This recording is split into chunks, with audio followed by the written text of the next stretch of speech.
Assalamualaikum, halo adik-adik, ini adalah soal dan jawaban TVRI live streaming untuk hari Jumat, tanggal 16 Oktober 2020, kelas 1-3 SD.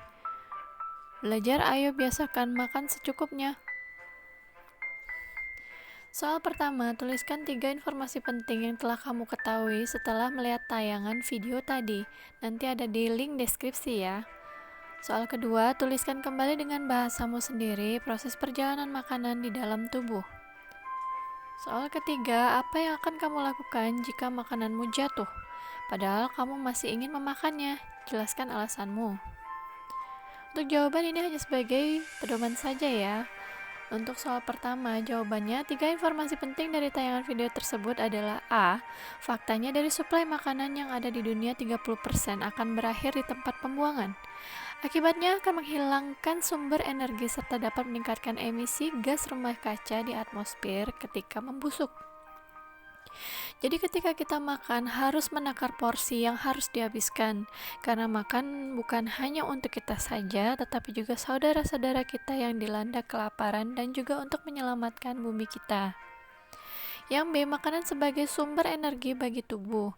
Makanlah secara teratur agar tidak mengalami sakit serta menghindari kerusakan sel-sel tubuh akibat tidak makan. Untuk yang C, sangat penting meminum air yang cukup setiap hari. Air sangat diperlukan tubuh sebagai pelumas otot dan sendi, menyalurkan nutrisi dan vitamin ke seluruh tubuh, menjaga suhu tubuh dan mengeluarkan racun dalam tubuh. Untuk soal kedua, jawaban proses perjalanan makanan dalam tubuh diantaranya A. Pertama dilalui oleh mulut. Alat pencernaan manusia yang pertama adalah mulut yang berfungsi untuk mengunyah makanan. Proses pengunyah makanan dilakukan oleh gigi yang terdiri dari 3 jenis gigi, yaitu gigi seri, gigi taring, dan gigi geraham. Selain gigi di dalam mulut juga ada lidah dan kelenjar air liur. Nah, karena berbagai bagian dalam mulut inilah proses pencernaan dapat disebut terjadi secara mekanik maupun kimiawi. Yang B, esofagus. Setelah dari mulut, makanan akan melalui faring, yang merupakan pintu menuju tenggorokan dan kerongkongan. Pintu ini akan berfungsi agar makanan masuk ke kerongkongan atau esofagus dan tidak salah masuk ke saluran pernapasan. Dari esofagus, makanan akan didorong masuk ke lambung. Gerakan mendorong makanan ke lambung secara perlahan ini disebut dengan gerakan peristaltik. Yang C, lambung. Makanan yang masuk ke lambung akan melalui 3 bagian lambung. Bagian pertama adalah bagian pangkal atau disebut dengan kardiak. Bagian tengah disebut dengan fundus dan bagian yang terakhir disebut dengan pilorus. Pencernaan makanan di lambung akan terjadi secara mekanik dan kimiawi. Pencernaan secara kimiawi dilakukan oleh zat kimia yaitu asam lambung, enzim pepsin, dan enzim renin. Sedangkan pencernaan secara mekanik akan berlangsung dengan cara makanan diremas-remas di dalam lambung. D, usus halus. Nah, setelah dari lambung, makanan akan didorong lagi menuju alat pencernaan lainnya yang disebut dengan usus halus. Usus halus ini terdiri dari 3 bagian, yaitu usus 12 jari atau duodenum, usus kosong atau jejunum, dan usus penyerapan atau ileum. Pada tahap pencernaan inilah sari-sari makanan akan terserap yang merupakan fungsi utama usus halus.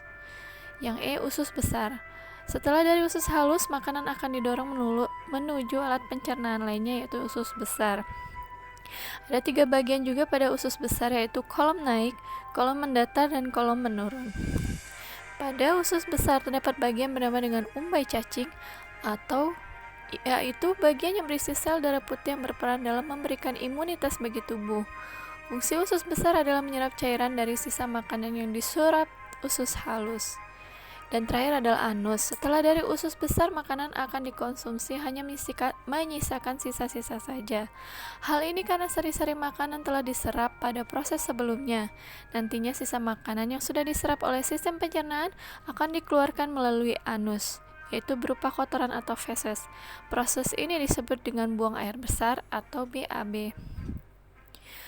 Untuk soal ketiga jawabannya menurut saya, jika permukaan makanan ini masih bersih dan jatuhnya makanan pada tempat bersih dan belum lama misalnya kurang dari 5 detik, dimungkinkan masih bisa dimakan. Namun jika tidak memungkinkan untuk dimakan, sebaiknya dibuang saja ke tempat sampah. Walaupun begitu, anak-anak kecil dan golongan lanjut usia tidak direkomendasikan untuk mengikuti prinsip sebelum 5 menit, yang kerap disebut masyarakat Indonesia karena sistem imun mereka mungkin tidak bisa melindungi mereka, bahkan dari sedikit saja paparan bakteri. Itu saja soal dan jawaban TVRI hari Jumat tanggal 16 Oktober 2020. Semoga bermanfaat. Wassalamualaikum, bye-bye.